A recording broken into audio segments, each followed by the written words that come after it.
Hello everyone, আসসালামু আলাইকুম। সবাইকে এসটি স্টাডি জোন ইউটিউব চ্যানেলের পক্ষ থেকে স্বাগতম।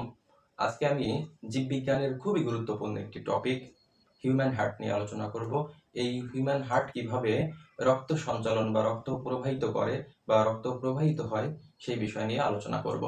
এটা শুধু সায়েন্সের স্টুডেন্টের জন্যই না, এটা সমস্ত মানুষের জন্যই। আসলে হিউম্যান হার্ট সম্পর্কে জানা বা আমাদের মানবদেহের অভ্যন্তরে কিভাবে রক্ত প্রবাহিত হয় সেই সম্পর্কে একটা ধারণা পাওয়া যাবে এবং আমাদের ব্যক্তি জীবনে আসলে হার্টের প্রতি কতটা যত্নশীল হওয়া দরকার সেই বিষয়গুলো সম্পর্কে আমরা একটা ধারণা পাবো। তো শুরু করি। আমি আজকে খুবই গুরুত্বপূর্ণ এই বিষয় নিয়ে আলোচনা করতে যাচ্ছি। এখানে আমার একটা চিত্র দেওয়া আছে, যেটা মূলত আসলে হার্টের চিত্র নয়, আমি বোঝানোর জন্য বা নিজের মতো করে একটা চিত্র অঙ্কন করেছি। আমাদের মায়ের গর্ভে ভ্রূণ অবস্থায় মাত্র 4 সপ্তাহ থেকে শুরু করে আমৃত্যু পর্যন্ত আমাদের এই হার্টবিট চলতে থাকে, হৃদস্পন্দন হয়ে থাকে, যেটা প্রায় 2600 মিলিয়ন বার এই হৃদস্পন্দিত হয়। এই জন্য এই হার্টটাকে বলা হয় পাম্প যন্ত্র, যার কোনো বিশ্রাম নেই আসলে। যদি 1 সেকেন্ডের মতো বিশ্রাম নিয়ে থাকে তাহলে আমাদের বলা যায় মৃত্যু অনিবার্য। যদিও এই প্রক্রিয়াটা সঠিকভাবে আমাদের হার্টই নিয়ন্ত্রণ করে থাকে, আমাদের নিজেদের কোনো চিন্তা ভাবনা করতে হয় না, সেটা নিয়ে ভাবতে হয় না, হার্টই তার মতো করে রক্ত সঞ্চালন করে থাকে। তো শুরু করি মানবদেহের রক্ত প্রবাহ প্রক্রিয়া অর্থাৎ রক্ত সঞ্চালন প্রক্রিয়া। আমরা জানি একটা হার্ট হচ্ছে 4 প্রকোষ্ঠ বিশিষ্ট। 4টা প্রকোষ্ঠ থাকে। দুইটা হচ্ছে অলিন্দ আর দুইটা হচ্ছে নিলয়। তো এইখানে আমার পাশের এখানে টোটাল আমরা হিউম্যান বডিটা যদি চিন্তা করি, এই হিউম্যান বডির উপরিভাগের অর্থাৎ হার্টের উপরিভাগের অংশ থেকে কার্বন ডাই অক্সাইড সমৃদ্ধ রক্ত সুপেরিয়র ভেনা কাভা মানে হচ্ছে ঊর্ধ্ব মহাশিরা, এই ঊর্ধ্ব মহাশিরা দিয়ে কার্বন ডাই অক্সাইড সমৃদ্ধ রক্ত হৃৎপিণ্ডের রাইট অ্যাট্রিয়ামে অর্থাৎ ডান অলিন্দে এসে পৌঁছায় এবং হৃৎপিণ্ডের ঠিক নিচের অংশ থেকে কার্বন ডাই অক্সাইড সমৃদ্ধ রক্ত ইনফেরিয়র ভেনা কাভা দিয়ে এবং হৃৎপিণ্ড সহ তার প্রাচীরের আশেপাশের সমস্ত জায়গা থেকে কার্বন ডাই অক্সাইড সমৃদ্ধ রক্ত করোনারি সাইনাস বা করোনারি শিরা দিয়ে হৃৎপিণ্ডের রাইট অ্যাট্রিয়ামে এসে পৌঁছায়।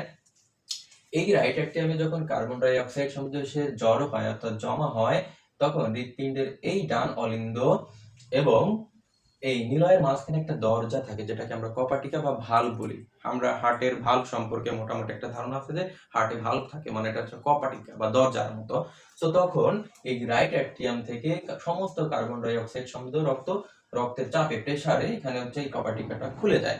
তখন সমস্ত কার্বন ডাই অক্সাইড সমৃদ্ধ রক্ত হৃৎপিণ্ডের রাইট ভেন্ট্রিকলে এসে পৌঁছায়।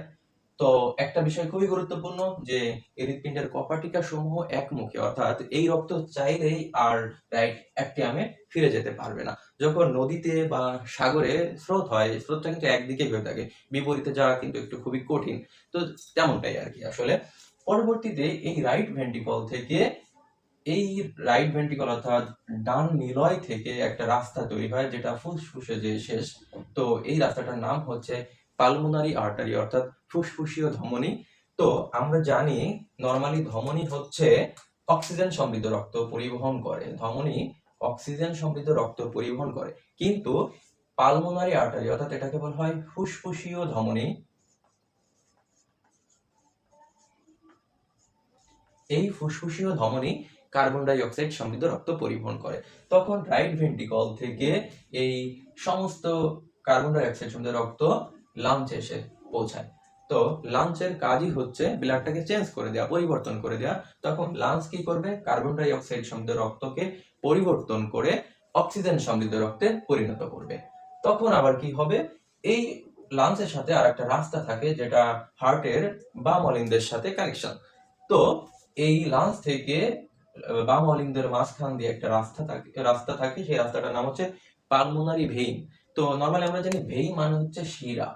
এই শিরা সাধারণত কার্বন ডাই অক্সাইড সমৃদ্ধ রক্ত পরিবহন করে, কিন্তু যখন এই ফুসফুসীয় শিরা বলা হবে,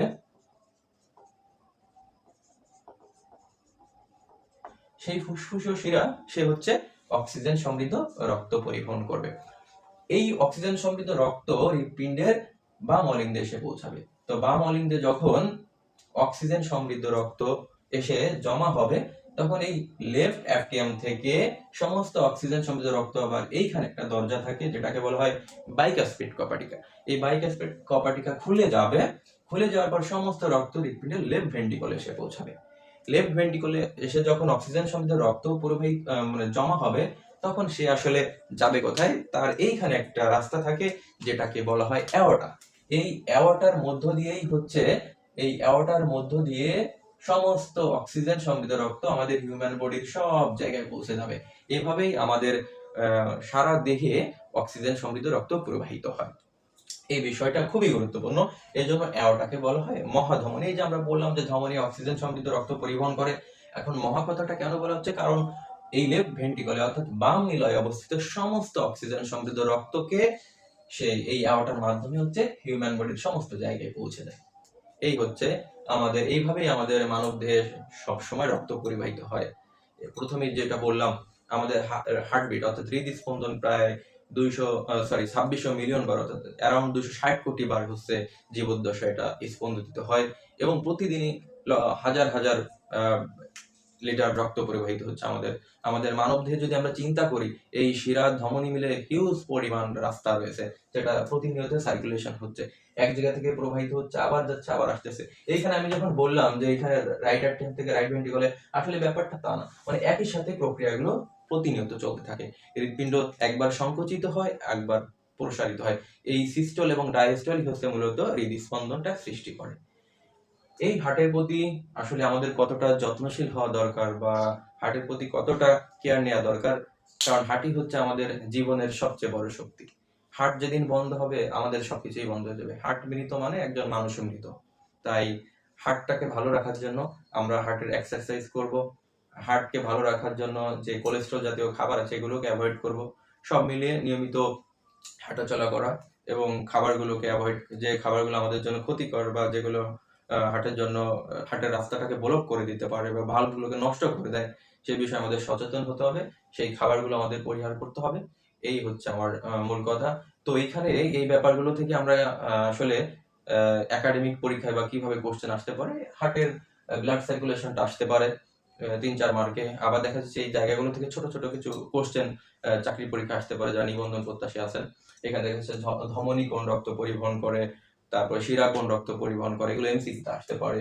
বা অলিন্দ বা ডান অলিন্দ বা ডান নিলয়, বাম অলিন্দ বাম নিলয়, কোথায় কোন রক্ত থাকে, লাংসের কাজ কি, এই বিষয়গুলো আমাদের এমসিকিউতে আসতে পারে। তো এই ছিল আমার ভিডিওটি। ভালো লাগলে সবাই অবশ্যই লাইক, কমেন্ট, শেয়ার করে পাশে থাকবেন। ধন্যবাদ সবাইকে।